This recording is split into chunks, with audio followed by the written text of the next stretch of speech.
Welcome to the Global Sales Mentor Podcast for conversations that drive growth.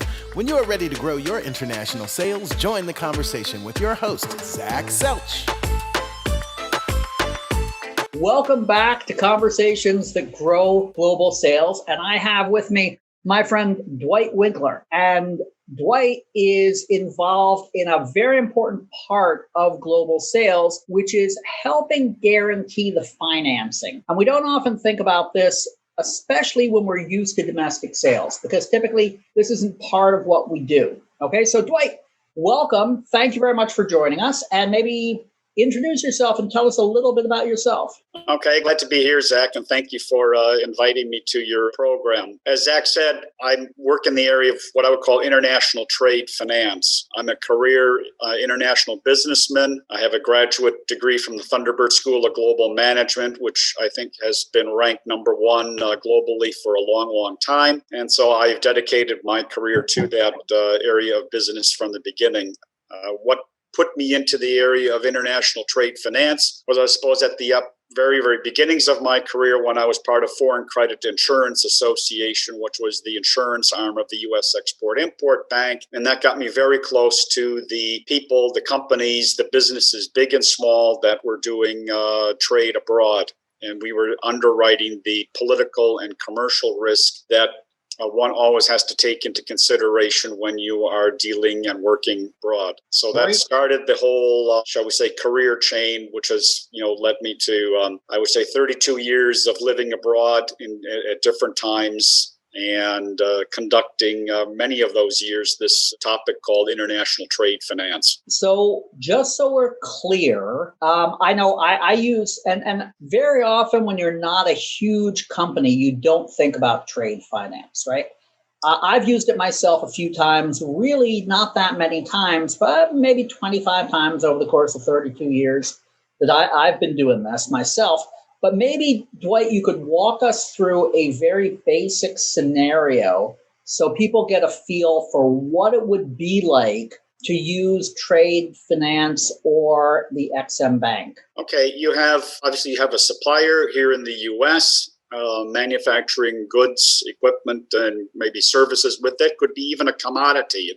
It's not exclusive to hardware, and that they have a buyer abroad. In a particular part of the world. It could be Asia, South America, Europe, or Africa. It really doesn't matter. And that buyer is or would desire to seek some extended terms. And that typically here, as Zach, you said, in the U.S., people would be dealing with people on a 30-day net invoice basis. That's pretty much the common thread in that. But when you get working abroad, you're not only building equipment here, but you're shipping it. It takes time to get there, whether you're shipping it by air or by sea. One's longer than the other, one's more expensive than the other. You have to get it there.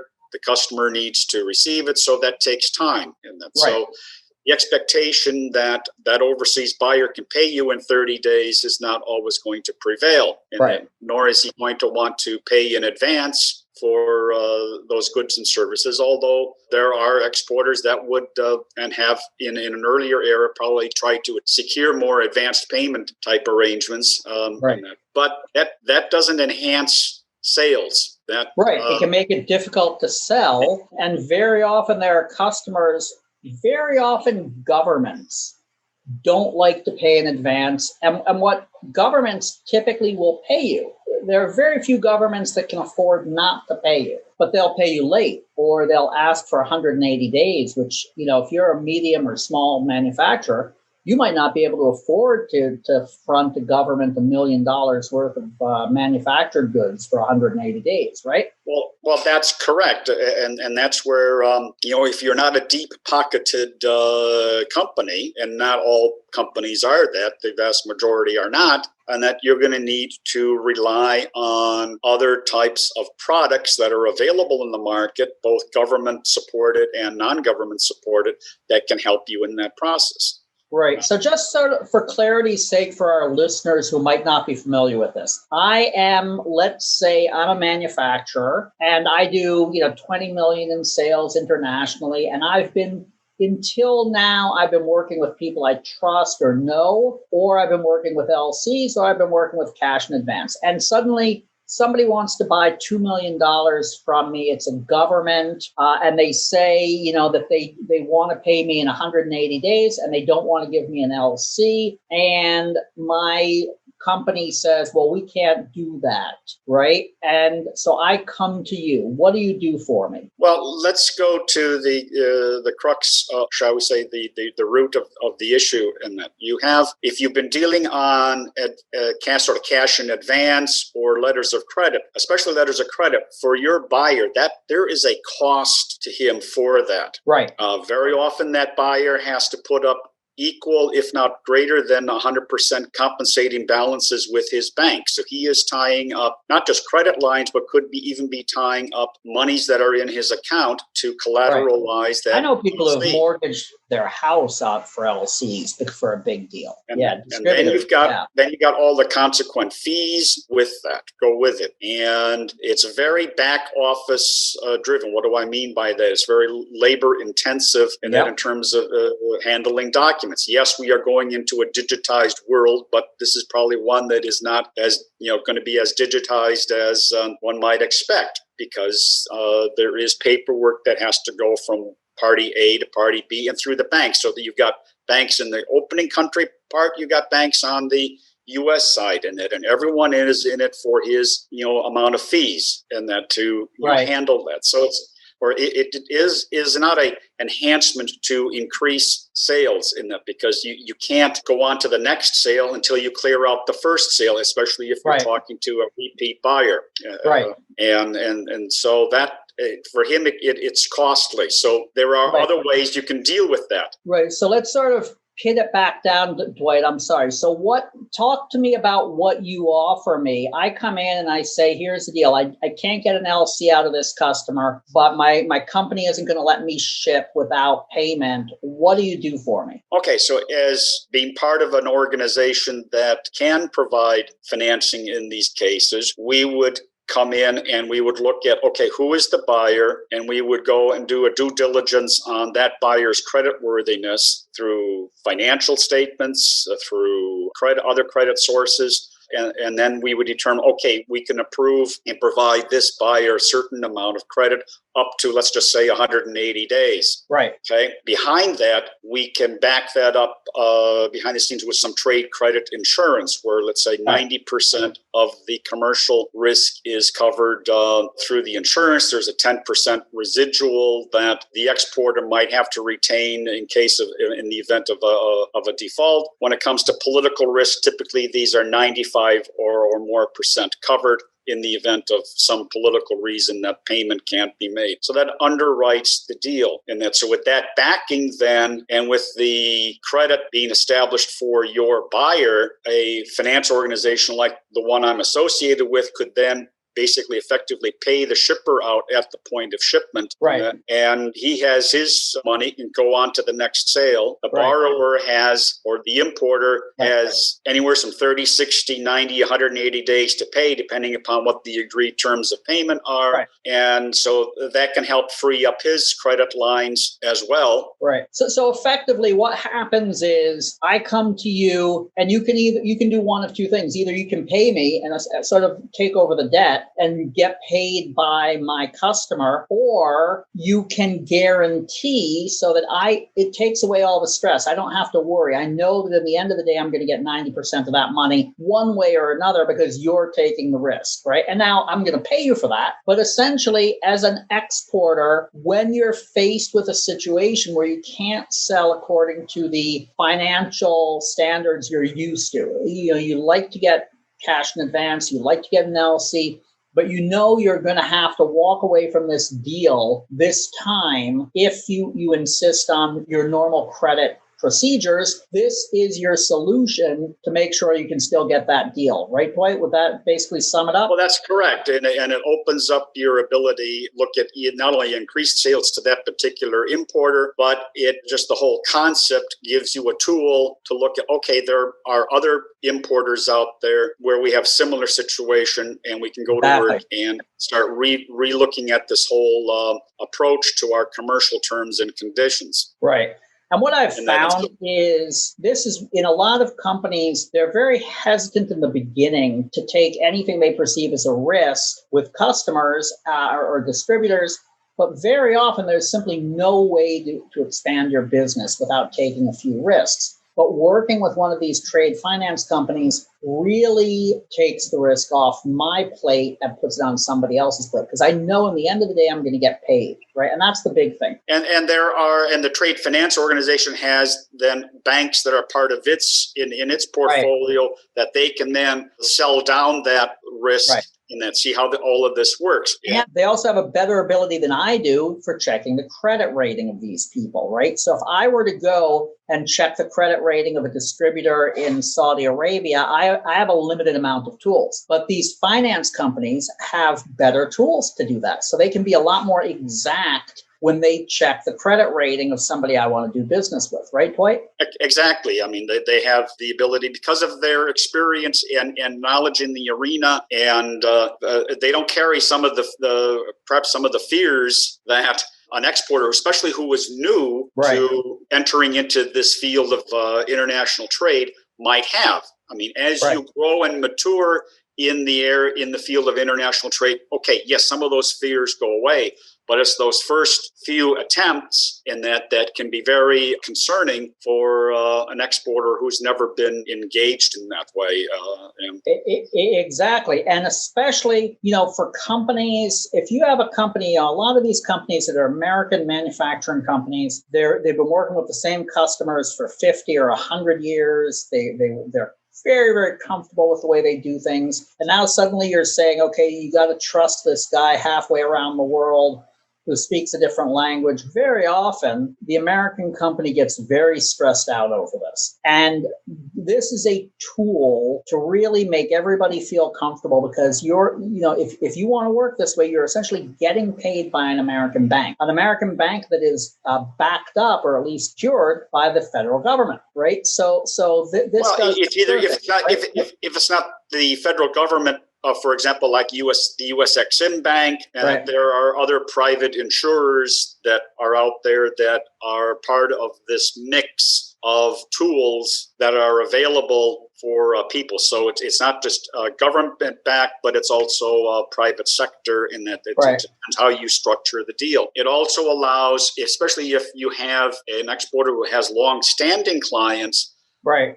It allows, and you want to start really growing your business in that, you can then look at that exporter's total portfolio of clients that they work with abroad, and you can take, if you approach it from a bundled perspective or a whole turnover perspective, then you have this mix of high credit, good credit risk, and versus some that might be a little less. So then you can go to work and look at this thing a little more realistically, where yes, you have some of a bit of each in that, and you can help that then put a program together that then addresses not just piecemeal, one at a time into, and that, but you can look at it in a much more broader way, and that and maybe gives you the flexibility to maybe take a little more risk in some areas because you've got other parts in your portfolio that are less risky.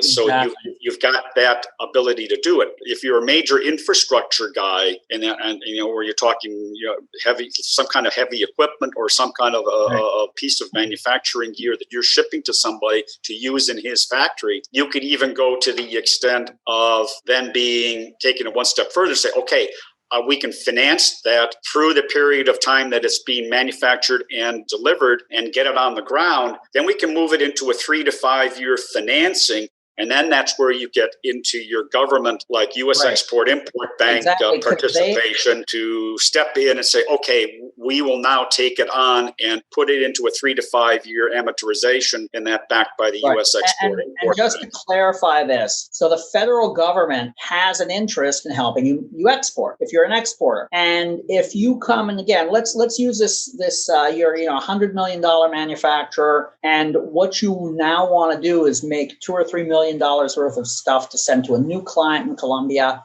You have sales going on, stuff's moving, and suddenly you need to add to your manufacturing capacity $3 million worth of stuff that you might not get paid for 6 months or so. There is finance available that will finance you both basically from the point where you're buying your raw materials and building this product to the time that it gets paid. You can loop this all in through the XM Bank, right, Dwight? Well, that's correct. You've got it's supply chain financing, and then you can get parties like the Small Business Administration. The SBA has loan programs that step in there and can help you through that. Even then you can also engage with some of your banks here in the U.S. that may not even be active in the international arena, but they are your bank, your regional bank. They're not a money-centered bank. They're a regional bank, or they're more in the locale, and you can draw upon them for helping in the funding of this supply chain financing. But because you've got other backings behind the scene, SBA, other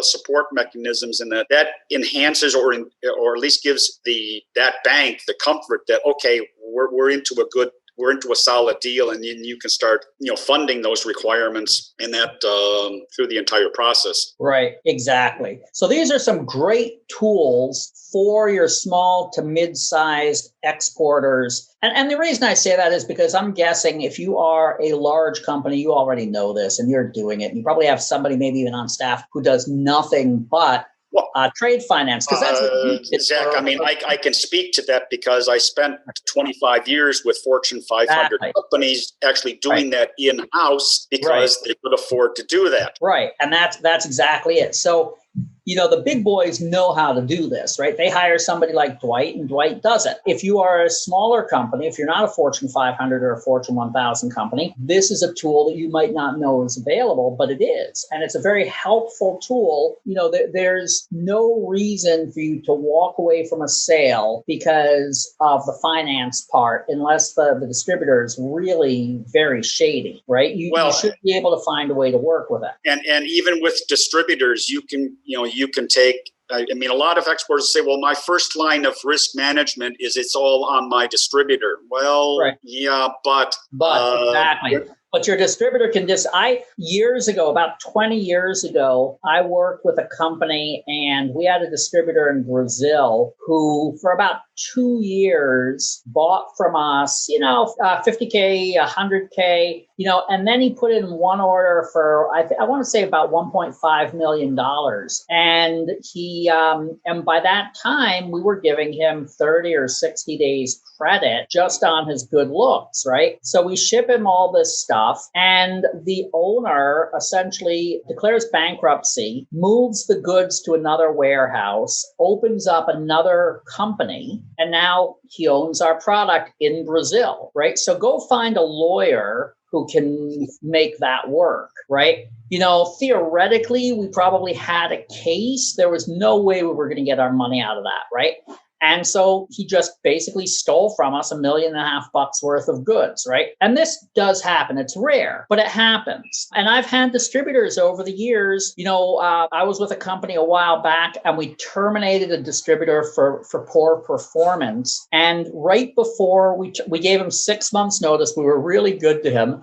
And what he did was he put in an order, the biggest order he had ever done. He had basically been doing about $150K a year for years. He put in a $600K order. We shipped to him and he never paid us. He basically just walked away and we had to go through, threatening to sue him and all of this, right? So even your distributors, and I love my distributors, you got to be careful because you don't want to expose yourself too much. Anything that could sink your company, anything that could really hurt your company, you don't want to expose yourself too much. Well, that's where you get to if you don't do your due diligence up front, right? And it's not just doing it at the upfront stage. You have to have a practice of, I would say, minimum annually. Right? Annually reviewing the individual credits of the parties that you're working with. Right. I agree 100%. And people sometimes forget that. People forget that. Yep. You can't be sleeping at the switch and thinking that, all is good. Things change. Right. Also in cases of where there's resellers involved, and I would say for the small and medium-sized exporter, that's probably the gateway point that they're using to get into markets is through resellers. Why? Because the reseller is in that market. He knows, should be knowing the parties, all of that, and so now that reseller might just be a pass-through. Depends what kind of a company he's got, or maybe he's bringing some further value add like service, installation. Parts, all that, those all play into it. How much is he invested? What's his skin in the game for this? But also in cases like that, you can look at, okay, he has a buyer. Maybe there's an opportunity to actually look at, well, the buyer might be more credit worthy, for example, than the reseller. Exactly. Especially my experience is especially when the buyer is a government, because the government, in my opinion, the government is going to pay. It might pay late, but governments don't like to walk away and not pay. They don't like how that's going to impact them. Right. And so you can go and then look at structuring a transaction which says, okay, we will fund you, we will finance your buyer for this. And if that's an established and an approved credit on, again, let's say the 30, 60, 90, 180 day terms as an example, somewhere's in that range, which is generally perceived as short-term financing. You then have everyone else up the chain taken out, the financial part, meaning the receivable that's generated out of it, including the logistics guy that somehow also has to get into the game because, that's all part of the value chain. Right. So that's how a deal can get structured in the best way. Right. So Dwight, you were telling me the other day you lived in Lagos for a while. I lived in Lagos for 7 years, and I was Fortune 500 company that I was working with. Before I went over, I was manager of international trade finance globally for the company, but the companies had some significant business. I'm talking huge amounts of business in places like Nigeria and several other places at that time. And so it boiled down to, well, we need to make sure we get paid. Right. Yeah. And so when you're dealing in Nigeria, you want to make sure you get paid. That's pretty important. And admittedly, the terms and conditions, we weren't looking at financing per se. We were using very traditional forms of structuring, letters of credit, confirmed LC. But I'll tell you what, a confirmed LC in Lagos still means you got to find the right bank, right? There are banks in Lagos you don't want to take an LC from. And that's where you're then, if you're on the exporting end, you're going to want to make sure that the bank on the U.S. side, which is the confirming bank, is A-OK with that issuing bank. So there's going to be corresponding banking lines between the two parties. And that's, you're going to want to make sure that the bank that's confirming it on the U.S. end is really reliable and you can depend upon that. That's where you're looking as the exporter for your ultimate payment. You're not looking for it coming from the importing end in that particular scenario. So you're right. Not all banks look alike. Right. So important question. Did you ever go out and listen to music when you were in Lagos? Oh, I traveled the country wide at that time, and there are travels that I did in Nigeria that I probably wouldn't do today because of how the situation has changed. It's just too risky. What was your favorite place to go out in Lagos? I might not still be there, but did you ever go hang out at the Shrine or any of the other good music clubs and hear some high life music? Oh, well, there was always, that going on in different venues. In that, I had a. You were in a country club. Well, I did have a membership at the Ikoyi Club in Lagos, and that's where I spent. Victoria Island, right? Yeah, well, it's just on. No, it's on the mainland, on Ikoyi Island, but it's just by a causeway from that. But I did live on Victoria Island when it was still in its infancy. Really? Wow. Okay. Today, I doubt if I would recognize it, but it's huge and sprawling now. Yeah, I was there. I was at that country club, the Ikoyi Club, probably 21 years ago, I guess, 20 years ago, something like that, I think. But it's an interesting city for hanging out. And where else have you lived, Dwight? Well, I've lived, I had 8 years in Singapore. Singapore is a totally different kettle of fish, right? Singapore is a lot safer and a lot cleaner. Oh, yeah. a lot more at that comfortable. time, I was director for Motorola Credit Corp for Asia Pacific, Africa, Mid East. When I originally started in Singapore, I had the company had sent me up from Chicago out there. Eventually, it just ended up being Asia Pacific, largely India down to the Australia, New Zealand arena. But so 8 years in Singapore, 4 in Indonesia. Okay, where in Indonesia? Jakarta or Jakarta, South Jakarta, living in South. My wife of 19 years prior to her unexpected passing, and that was Indonesia. Sorry about that. Oh, okay. And so we lived in South Jakarta near Bogor, near the mountains. And so I was there for 4 years, not really in a trade financing role. I in the latter stages of my time in Singapore, it was sort of a combination sales operations and customer financing role. Right. And then when I moved down to Jakarta, it was I was in a manufacturing business, and then in the telecom arena. Okay, not for Motorola, for somebody else. No. This was a private company. We were manufacturing the shelters that go with base stations being erected around the country. Cool. And then I was hired out to Kuwait where I was part of a team to build and launch a telecom network on behalf of Saudi Telecom in the country of Kuwait. So I was part of the original launch team. Did I expect to spend nearly 13 years there? No, but I was in a contract. 13 years in Kuwait. Wow, yeah, that's. I was in a contract management role on the technology side. So all of the contracts that were used that we needed for building and operating the network, I was involved in throughout that entire time period. And then in addition, they added a few short years into it, budget control. So all of the budget related to building and operating the network came through my desk.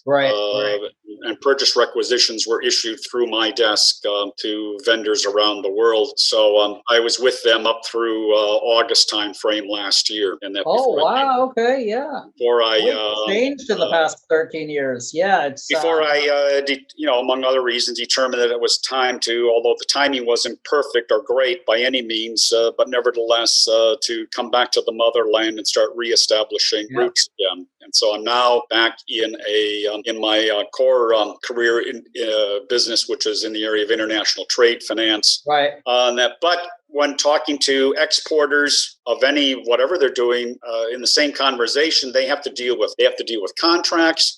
They have to deal with accounts and account assessment, sort of account planning, pipeline management. So all of those things I can bring into the same conversation. So we can we can talk about how to structure financially your export to whatever company or country it is. And then, by the way, you've got issues on relative to the contract, or maybe you have a team that needs to get a little better handle on the account planning side, because you don't want to waste money going after all the low hanging fruit or after an account that you may not have a chance of getting in the first place because you don't have the right entree point to get into it. So that's all part of assessing an account to, where are you in position relative to winning that business? Right.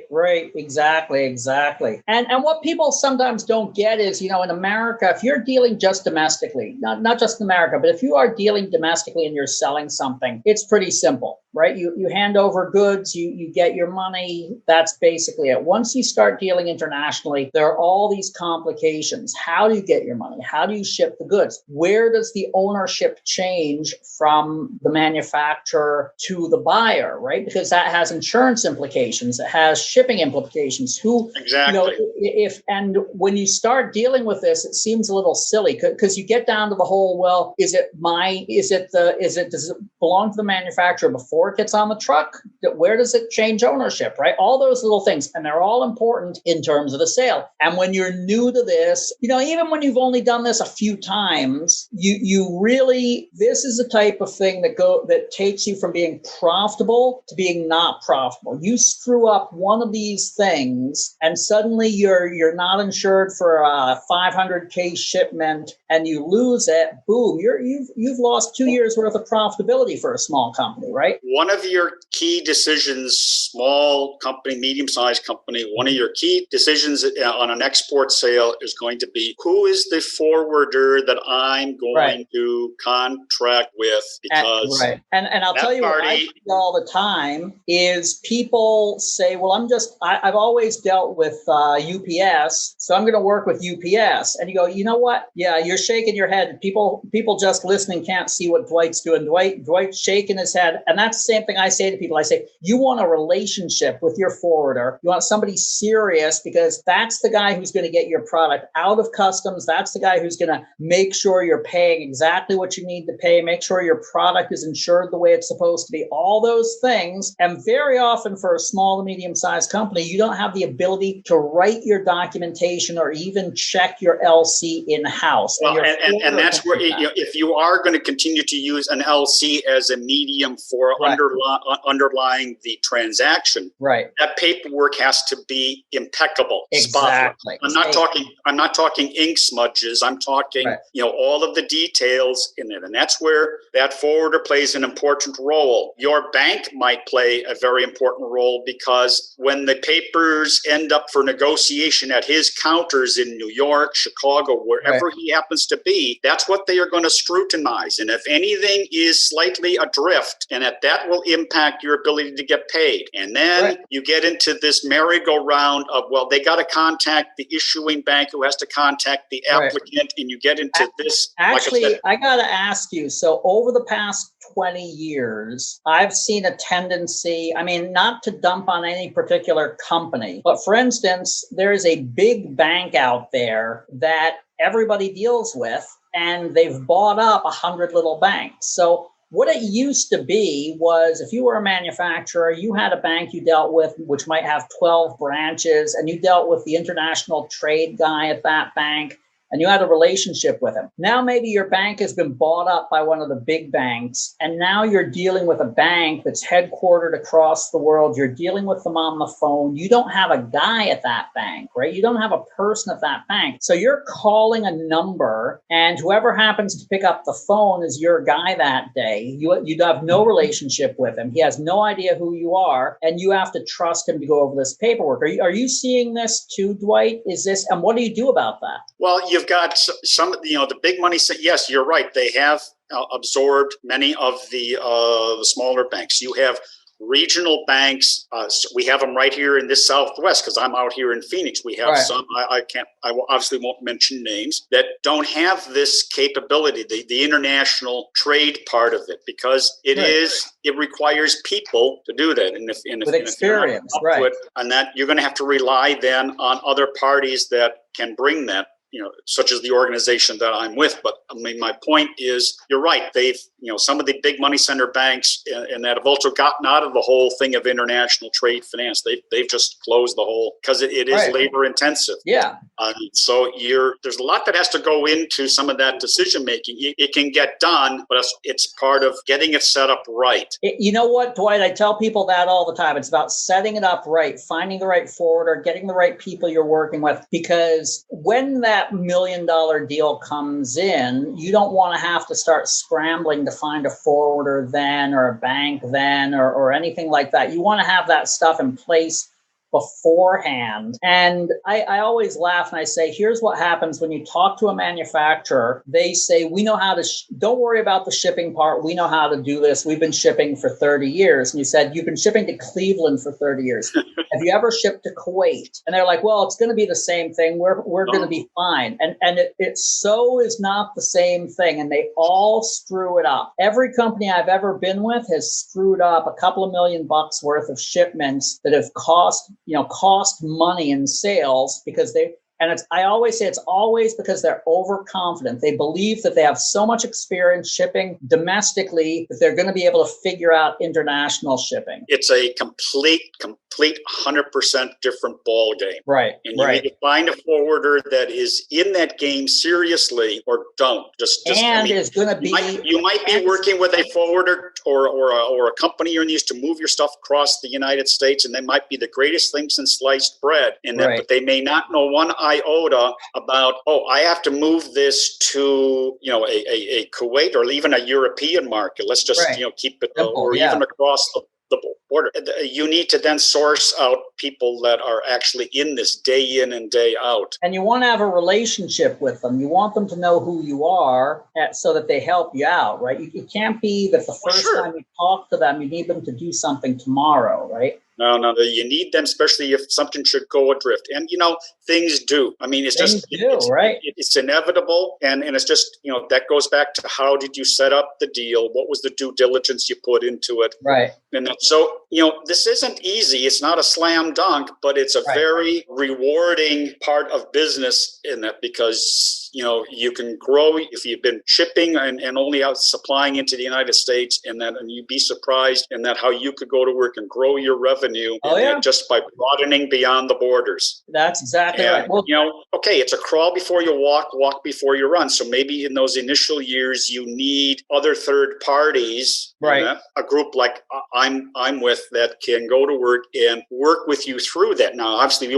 remain in for the long-lasting long haul with you in that. But you need that, especially if you're not going to hire and you're not in a position to hire people that know the ins and outs of that. And most of these folks don't. They don't know who to go to. They don't know what the phone picked up to even get a conversation started. So it's a part of business in that, of course, maybe it's because of experience in that I'm no longer afraid of it. I'm not afraid of the numbers, but it can be dealt with. Exactly. Great. Well, thank you really a lot, Dwight, for everything you've said here. Do you want to tell people how they can find you and use your services? I don't know what if your company wants to you want to name your company, but if you want to tell people how they can find you and how they can use your services, that would be great. Okay. Well, my name's Dwight Winkler. My contact email is dwightwinkler@yahoo.com.sg. And I'm going to put that on the podcast at the notes so people can find you there. And I do have, I am in LinkedIn. You can find me there. What I'd suggest is if you are looking for these kind of services, there are a lot of people who do it, but Dwight's been doing it for a long time. And I'm currently with a trade and finance group, actually in the Chicago area. It's a Bear Trade and Finance Group, and they are a licensed lender for the U.S. Export-Import Bank.